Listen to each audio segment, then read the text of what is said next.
Hello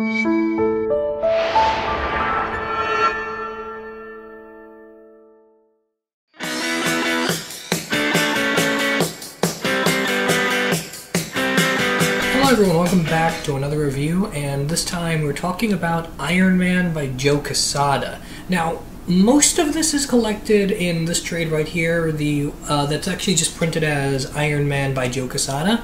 Before this, there was another trade that was, I think it was either The Many Masks of Iron Man or The Man in the Iron Mask, something like that, that collected just the first 4 or 5 issues of Quesada's run, because the first arc in Quesada's run is called The Mask and the Iron Man. I don't remember if that was exactly the title of the trade, because I remember there's being an Iron Man trade with Mask in the title that was his run previously. But this is most of it. This actually goes from 26 through 32, and Quesada was on the book up until Iron Man number 35, but with issue 31 he started co-writing with Frank Thierry, who was he and Quesada co-plotted the story The Sons of Yinsen, and then Thierry started taking over on the book with issue 37. Issue 36 is actually a one-and-done by Chuck Dixon. But with issue 37 through 49, Frank Thierry became the main writer, and Quesada was only on his own up until 26 through 30, which is the Mask and the Iron Man story. Now, Quesada comes in right after Kurt Busiek.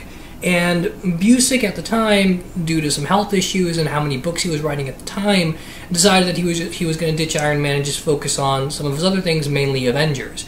And if you remember, I complained a lot about, in the last wave of his issues when I was reviewing those, I complained a lot about the fact that there was just so much anticlimactic stuff towards the end of that, and how a lot of his plot threads are wrapped up, but wrapped up unsatisfactorily. And one of the ones that isn't wrapped up is the Madame Mask stuff. And when Quesada came on the book, he talked to Busiek about this, and Busiek said that you can do whatever you want now, you don't have to worry about what I left over, with the exception of the Madame Mask stuff. He was very specific about the fact that he wanted to deal with that over in the Avengers book, as opposed to dealing with it in the main Iron Man book. So that stuff is ignored here, and what happens with it, any sort of ramifications and such, aren't even addressed in anything Frank Thierry or Joe Quesada wrote.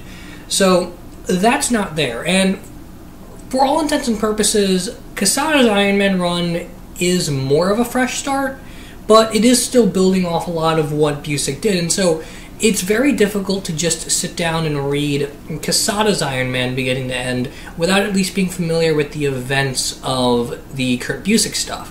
And with the Busiek stuff, there's a couple of things he keeps and a couple of things he ignores.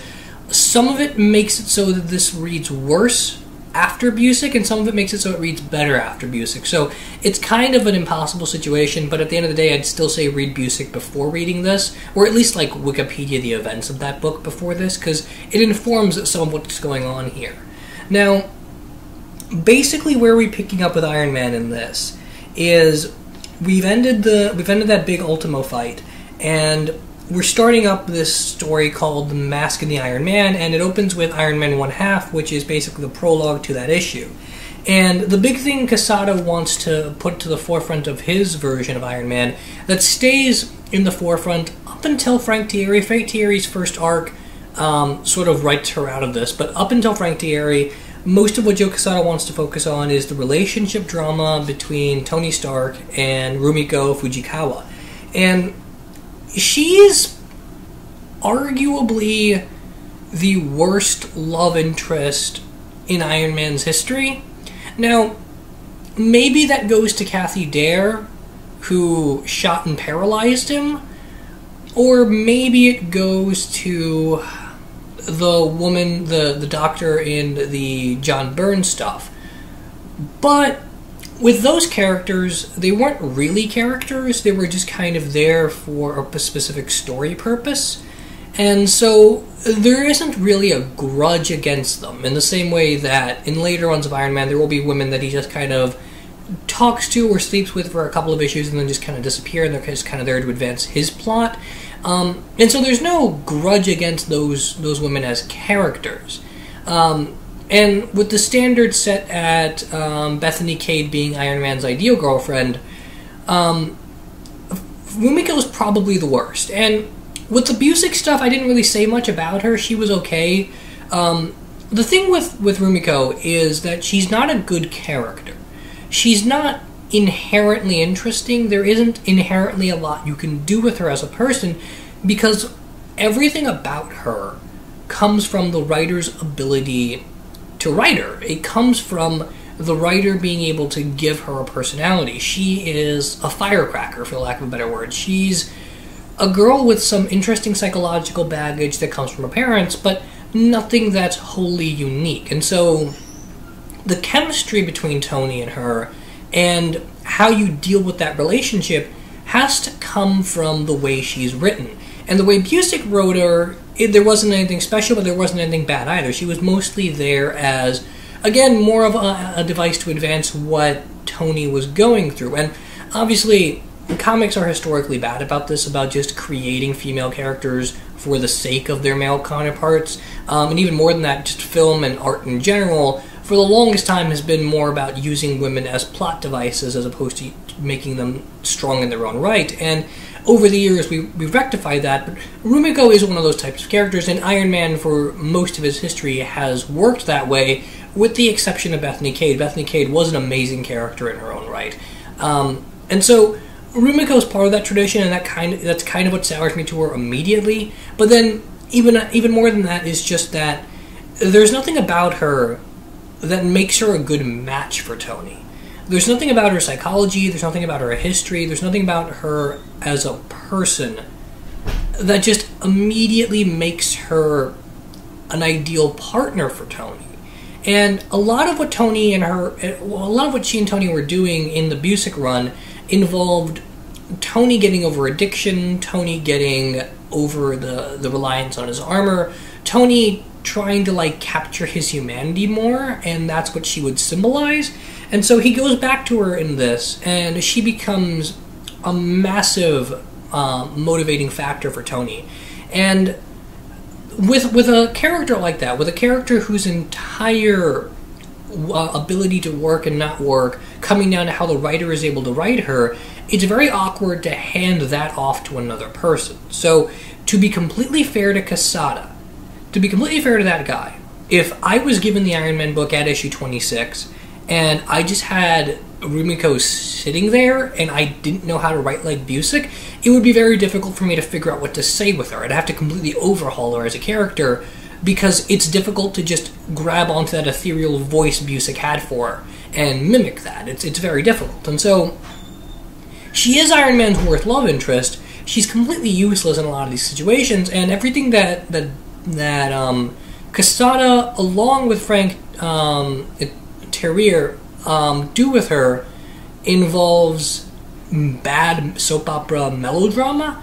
There's so much here that's just coincidental. I saw you here, or you were doing this and you didn't call me, and it's just some of the most generic, annoying CW level soap opera stuff, and it's impossible to really get invested in. And there's just so much of a contrast between these two characters. Tony even mentions this, how Rumiko's more of like a party girl, and she likes to go clubbing, and she's younger, and she's a free spirit, and so Tony doesn't have a lot in common with her. And it makes me think by the end of this that he was only with her because she was attractive. Because at least with Busiek, there was this element of, in the certain situations, she becomes this strong leader.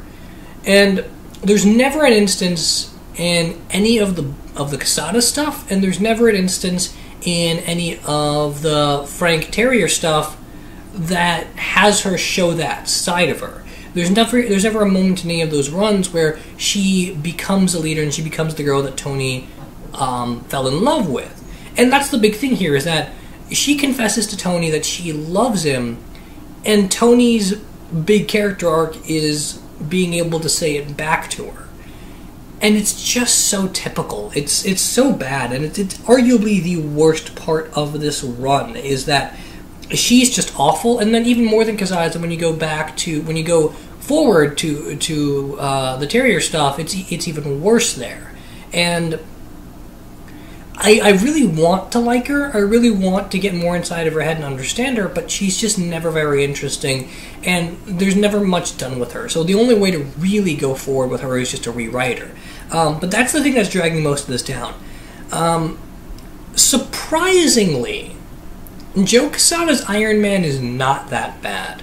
Now, Quesada being the guy that ruined Spider-Man, Quesada being the guy that we can blame for most of the problems of early to mid-2000s Marvel. Quesada just being an absolute horrible person to listen to in interviews, and just terrible as an editor-in-chief, terrible as a writer and a concept and all of that. With that history now fresh in our minds, what he does with Iron Man is actually really interesting, and I feel like it's one draft away from being brilliant. I really feel like if someone like Dennis O'Neil, or someone like Jim Shooter, or someone like even McElhinney or Layton were in charge of Quesada, if they were the Iron Man editor at that time, and they were helping Quesada along, there could be one more draft of this particular story arc, the first one, The Mask and the Iron Man, that could be absolutely brilliant. And part of what's so surprising about this is a lot of what I love about this influenced Age of Ultron, and no one mentions that. There's so much here with Tony and his armor and their relationship that eventually becomes Age of Ultron. And I feel like if I sat down and rewrote this, I would just be writing Age of Ultron, and that's really fascinating. Essentially what happens here is that Tony's got the safe armor. The armor he put on after the Renaissance armor was discovered, well, not just the Renaissance armor, but after we discovered through the Renaissance armor that Tony's prolonged exposure to the armor and its different types of energy weapons and shielding has caused him to get sicker and sicker, and so the safe armor became his new default, and it was more padded, it was more about protection and insulation. And so what we find out here with his new armor is that over time it's gained sentience. And part of where this comes from, and the Frank Thierry stuff, I keep pronouncing his name differently, I think it's Thierry. Later on, the Frank Thierry stuff with the Sons of Yinsen will answer why Tony's armor became sentient in the first place. But I don't want to focus on that. I don't want to focus on what retroactively was altered about this story. What happens here, taking into account Busiek, and this is why I think it's important to read that stuff, is in the Busiek run, when we get to the end with the Banetronic stuff, Iron Man, or Tony Stark really, inside of Sunset Bane's computer, finds Jocasta. And Jocasta was created by Ultron. And she is her own artificial intelligence. She was hanging out with the Avengers for a while, and then suddenly we thought she died, and then, lo and behold, Kurt Busiek, through Iron Man, rediscovered her. And in that story, Tony downloads her consciousness into his armor, and then uploads it into his computer in his lab. And so, towards the end of that, Jocasta's used here and there as kind of a Jarvis, kind of a artificial intelligence that Tony talks to, that has her own wit, that has her own identity and such, and she kind of becomes in charge of Tony's day-to-day operations. And what Tony rationalizes here, as this goes forward, is that after the exposure to Jocasta inside the armor, and after these numerous updates to his armor, the armor has become sentient. And this is really interesting, because it's not about an artificial intelligence implanting itself inside the armor, which we'll get to. But the way Quesada writes it, it's not that. The way Quesada writes it is that through numerous innovations, through being compatible with something like Jocasta, through creating a system that's able to do math, that's able to think, that's able to assist Iron Man, assist Tony Stark while he's in the armor, to have its own targeting systems and its own wiring that allows it to in some way think and aid Tony Stark, the constant advancements have allowed it to become sentient. And that's endlessly fascinating, that just through making his life easier, he created life. That it's like this idea that you start typing on a smart... Well, let me just grab this, but it's like you have your cell phone, and as you're typing away on your cell phone, you start to use certain spellings, certain grammatic rules, certain shorthand and such. You start typing in a very specific style. And with smartphones specifically, after a while, the phone's able to predict what words you use most frequently. So if you just type A, it'll know what word you most frequently use, or that you most frequently use starting with A.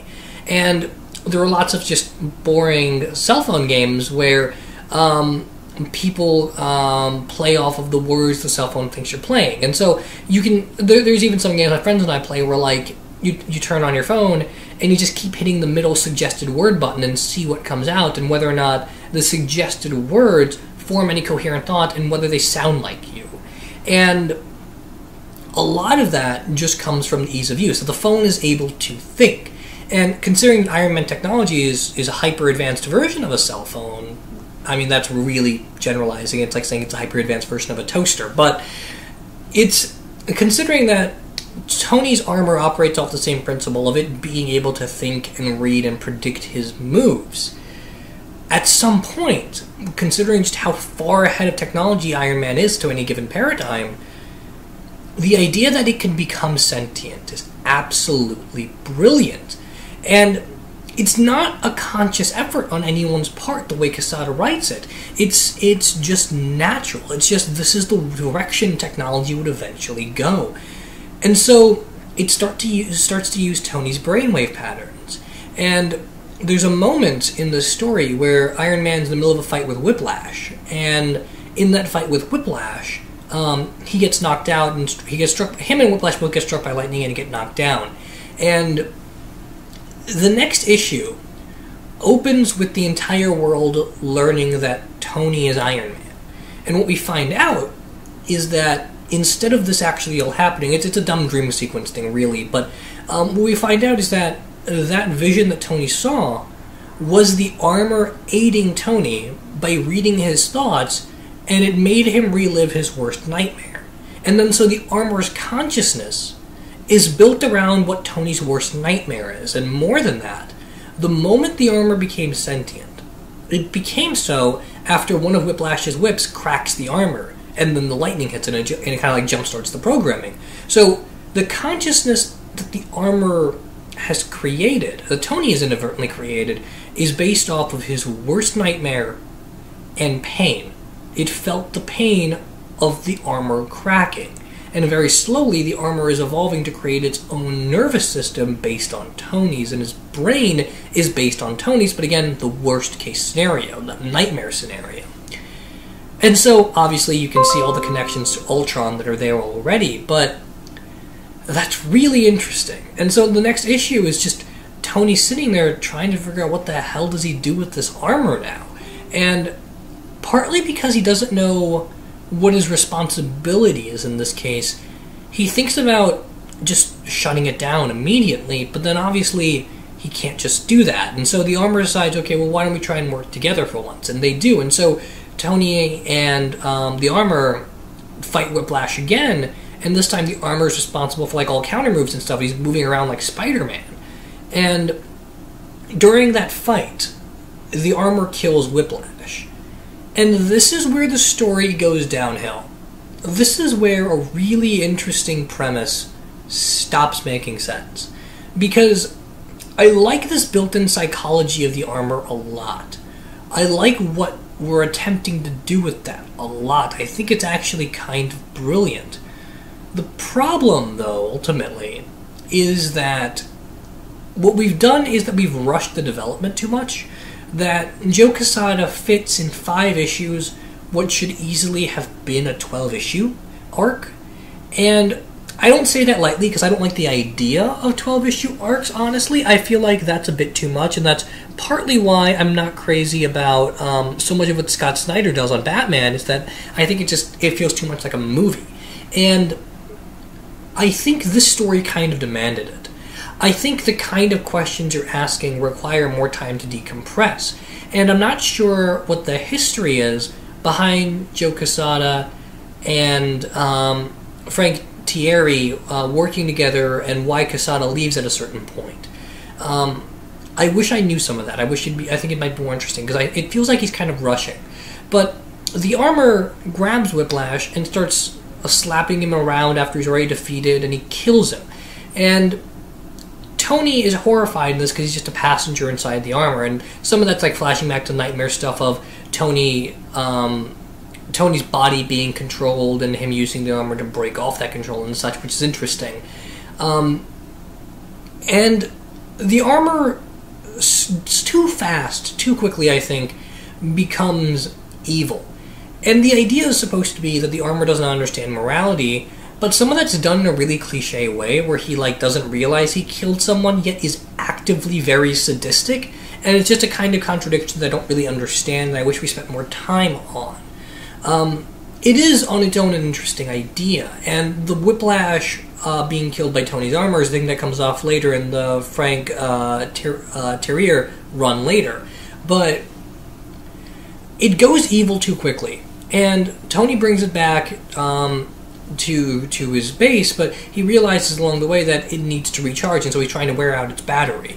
And while he's doing that, there's something I forgot to mention, which is that Tony, around the time the Armor becomes sentient, and after his fight with Whiplash, has a heart attack. And so a lot of this book is him reliving everything he's been through, the fact that he used to be paralyzed, the fact that the Armor used to start killing him, the fact that he was trapped in Vietnam, and the fact that he had a heart condition because of shrapnel.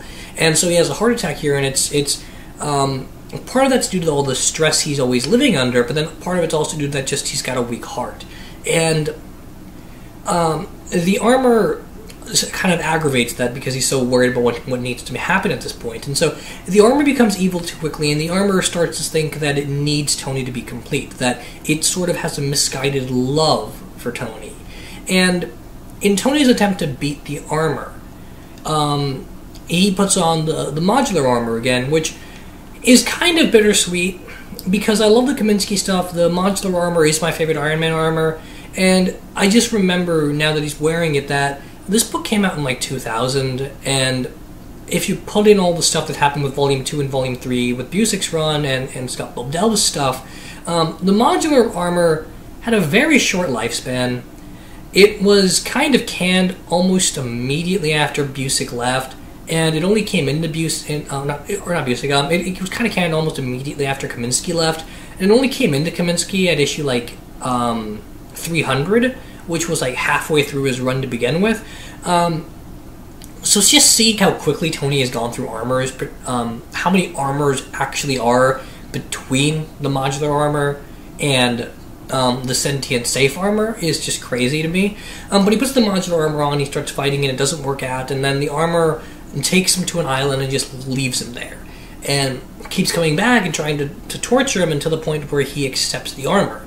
And part of this is really interesting, because Tony on the island, Oliver Queen style, very Oliver Queen style, starts to survive, and he even starts to make a bow and arrow and stuff, and his arc ultimately becomes that he is a mechanic, like Iron Man 3, and he, instead of relying on base instinct and just throwing sticks at fish, he decides he starts using his mind more, and he builds a bow and arrow, and he starts thinking more, and he outwits the Armor and is able to defeat it.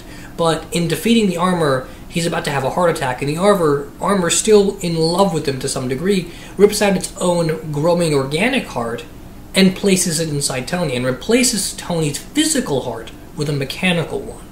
And that's how we get Iron Man with something on his chest back. And a lot of that happens too quickly as well. that whole ending is just way too rushed, and I don't get a sense that this armor really loves him the way he says he does until the book needs him to say that. And so that ending just comes out of flat out nowhere. On the island, though, and especially some of that being really derivative of Green Arrow and happening too fast, on the island there is another interesting moment where the sentient armor talks to Tony. And the sentient armor says that the integers between happiness and sadness are almost indecipherable. And he recognizes that defining lines between emotions is nearly impossible, and he's angry at Tony for not understanding how difficult this is for him. That he doesn't understand the fact that that emotions are not able to be categorized as naturally as we tend to categorize them. And so the lines between happiness and sadness, between anger and joy, between love and hatred are so thin that this supercomputer that's just gained sentience is having a hard time organizing those files in his brain. And so he's kind of going nuts. And so his life is based on being injured and Tony Stark's worst nightmares, but then he still loves Tony. And so he's this creature born out of hate, but not being able to accurately, mathematically define what hate is. And so that bleeds over into joy. I think all of that's really interesting, and we don't do a lot with it. There's a moment where Tony takes the armor to watch the funeral of Whiplash, and how Whiplash was just there trying to provide for his son, get him back from foster care and stuff. And the emotion doesn't register any of that. Or the armor doesn't register any of that emotion. And I think there's a lot that can be done with just the sentient armor discovering its emotions, and we never quite get there. And so at that point, the sentient armor is dead because its heart's been ripped out, literally, and given to Tony, and Tony buries it on that island and finds a way to signal home and get help. And then after that, he decides that he needs to put on some kind of armor if he's going to keep going and keep being Iron Man. He hasn't designed a new one yet. And later in the Frank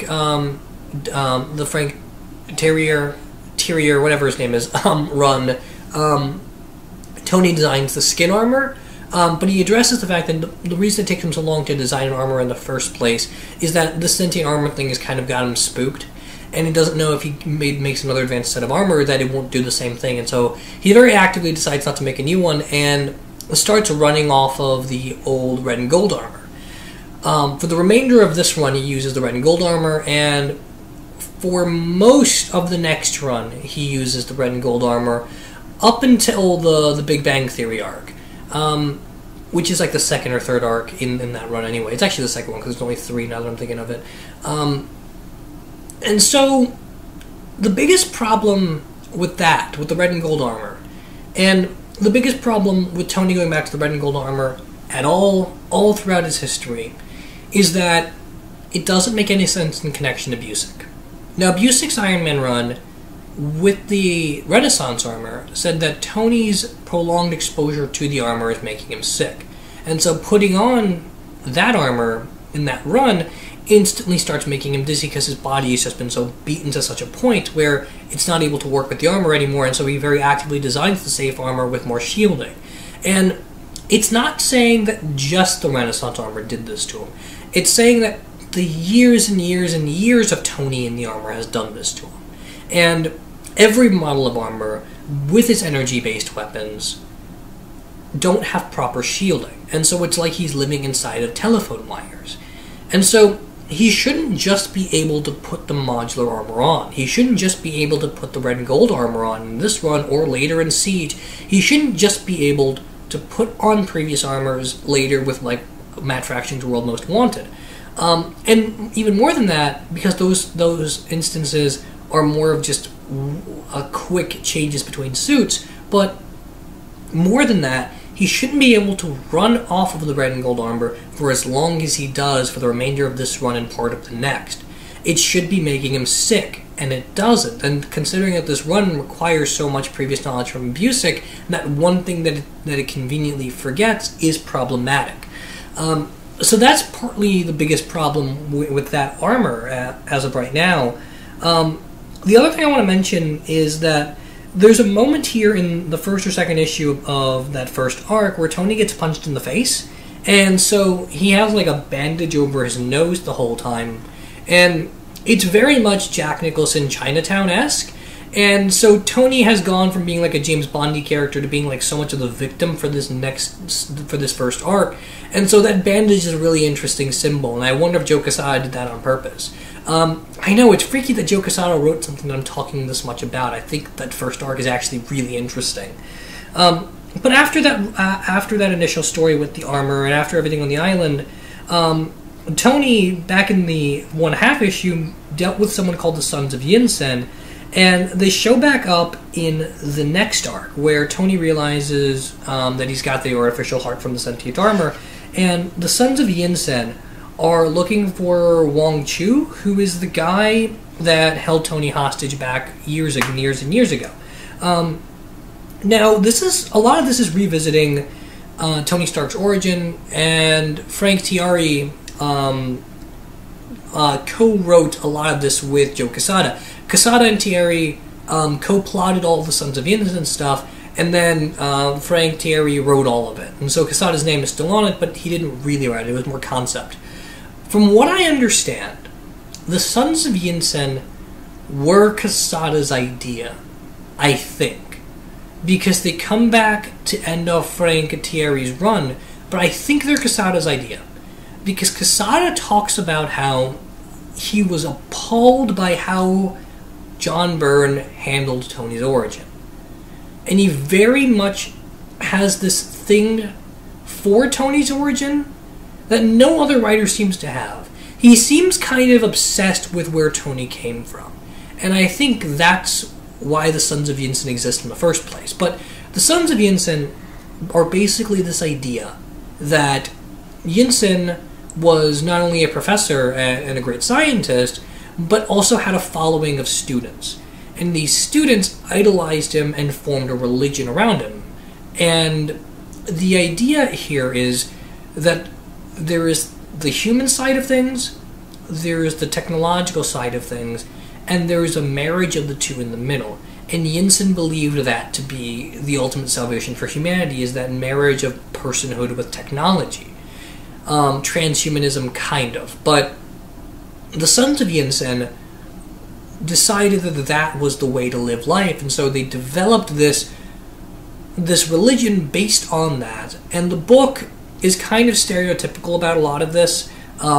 It acts like all Asians are Buddhist, and it doesn't really understand Buddhism, and it tries to attribute this kind of transhumanism to Buddhism.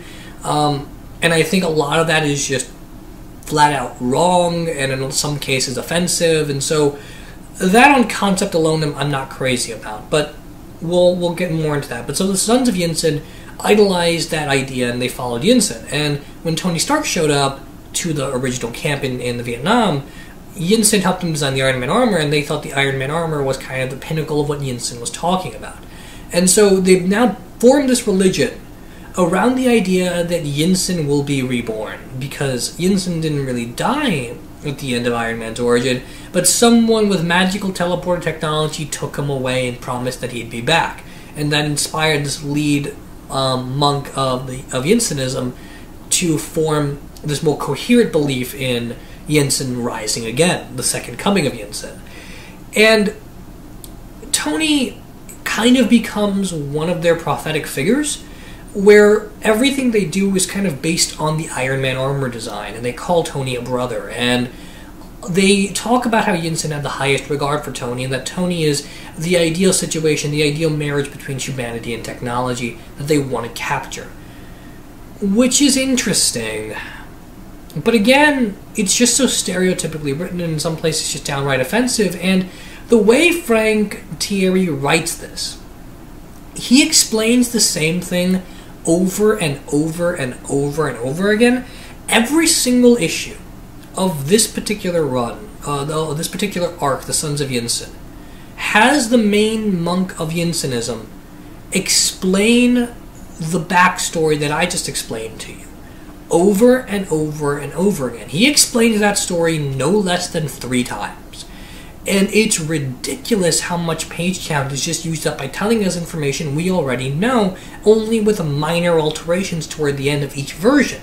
And it's ridiculously overwritten. The guy that Tony took out in Vietnam, Wong Chu, it turns out to be alive and building his own criminal empire. And so the Yinsen monks and Tony go and try and take him out. There's a little bit done here with like the idea of warlords and the effect of American imperialism and the Cold War and such, but none of it is especially coherent or especially interesting. It still opens up the same flaw from the previous arc, which is these guys using the armor, they have to understand that it's slowly killing them, but for some reason we're just ignoring that fact. And again, that is not just the Renaissance armor. The way Busick wrote it, it applied to every armor, and it's a gradual process. It's not just one armor, but whatever. I'll have to let that go eventually. So Tony and the monks help stop Wong Chu, and they kind of have a bit of falling out because the head monk of Yinsenism kind of blames Tony for this situation, that after he escaped from Vietnam, he never even bothered to come back and check on Yinsen's body or the people there or the state of that village after Wong Chu was defeated, and so he's kind of harboring some resentment for Tony, but they still have kind of a mutual respect, so things end a little bit more rocky. This arc is awful. This is just horribly written. The whole idea of Yinsenism is just kind of preposterous, and it doesn't jive with the origin at all, and it seems like I feel like I should be appalled at Joe Quesada for thinking of this rather than Joe Quesada being appalled at John Byrne for simplifying the origin. And I just don't understand what possessed him to make a religion around Yinsen. The Sons of Yinsen come back in the next Frank Thierry arc, but it's ridiculous, and I don't understand this near cult of personality that's been developed around it. It's awful, and there's no coherent argument being made by the Sons of Yinsen for like this pseudo-transhumanism. They're just written like stereotypical media representations of Buddhism and acting like it's all enlightened, but it's really not. It's just bad. It's just atrocious. It's what you'd expect Joe Quesada Iron Man to be. And weirdly enough, it's when he's only plotting that this stuff becomes ridiculously bad. So yeah, just do not read that at all. Some of the Rumiko stuff factors into that, mostly because Tony goes on that adventure with the Sons of Yinsen when he's supposed to be calling her, and she gets mad about that, and whatever, they break up. And Happy Hogan and Pepper Potts reconcile their relationship a bit more. They're finally actively seeking each other out, and they come to this interesting conclusion that Tony dominates a lot of their lives, and they're never really going to be free to do what they want or to have a happy marriage as long as they're calling Tony at all hours of the day. And that's interesting. And there's an interesting contrast made between Tony's reliance on the armor, Pepper and Hogan and Happy Hogan's reliance on Tony, and Rumiko's reliance on Tony's reaction, that they parallel in this kind of page, which is pretty cool. But none of it is immediately pushed forward. Like I said, the sentient armor stuff ends badly, and the Rumiko stuff is just awful all the way through. The Pepper and Happy Hogan stuff will be more in the forefront in the next run. The final thing I want to mention, though, about this, actually 2 final notes before I'm going to finish this review off. One is the art is atrocious. Late 90s to early 2000s art I have never liked. I've always considered it to be the worst comic book art era ever. And a lot of this is the anime-influenced early 2000s art. It's the final run of Ghost Rider Volume 2 art. It's the Batman, Scott McDaniel kind of art. It's just so badly proportioned, with details in the wrong areas and backgrounds that don't match the scene at all. There's a moment here where, well, actually that's in the next one, but there are moments here where, like, you can't even tell where the sequential art's supposed to guide you. The movement from actions is just awful. There are points here where the dialogue, the inner monologue really, is written like a monologue placed over a montage. And the panels never stop to let you breathe and take in what's happening. Sometimes they move at just a weird montage pace. And that's not really in the Quesada stuff, that's more in the Frank Thierry stuff, which is just... It's ridiculous how the art isn't able to convey this story as well as it ought to, considering the fact that most of the Sons of Yinsen stuff later is purely art-driven. That there are just many splash pages there, and they divide things all over the place. And so I really don't understand how they got away with art this poor. The Sons of Yinsen stuff actually ends with Iron Man Annual 2000, so... The next main story starts off with Iron Man number 33, and Iron Man number 32 ends on a cliffhanger if you don't read the 2000 annual, but it's collected in this, so don't worry about that. And then finally, there's the last arc that happens between issues 33 through 35, which is just kind of one big nothing. It's just a Fantastic Four adventure. A lot of that gets added into what Frank Thierry does with not the Big Bang, but the first story arc of Frank Thierry's run, I don't remember the name of it off the top of my head, about Tony's reputation and such, because there's a town that solely exists as the spores of Ego, the living world. And because the spore gets taken care of, the entire town disappears, and so later people will blame Iron Man for the eradication of an entire town. So that stuff's not great. And then finally, issue 36 is a one-and-done by Chuck Dixon, which is interesting. Not a lot to say there. It's Iron Man recovering a lost submarine, and there's actually a lot of interplay between Iron Man and Nick Fury, and it makes me wish Chuck Dixon had a longer run on Iron Man, because I think he really understands what the dynamics are supposed to be between S.H.I.E.L.D. and Iron Man that we never really got right after the original Michelini and Layton stuff. So I wish Chuck Dixon eventually had a run on this book, but he doesn't. That's this in a nutshell. It starts very strong and ends very poorly, which is the biggest problem with it. By the end of this, you're just left with either wanting more or not feeling like you're going to continue because of how atrocious that final arc gets. But the sentient armor stuff, at the very least, I do recommend reading. That's only Iron Man 26 through 30. That whole thing wraps up in 5 issues. If you read the Busiek stuff, you should be fine. If you didn't, you can just go on Wikipedia, look up the history of the experimental and the safe armor, and then you should be good to know what's going on here with the sentient armor. If you like Age of Ultron, it'll be interesting to go and read that particular arc because of how much it influences it later.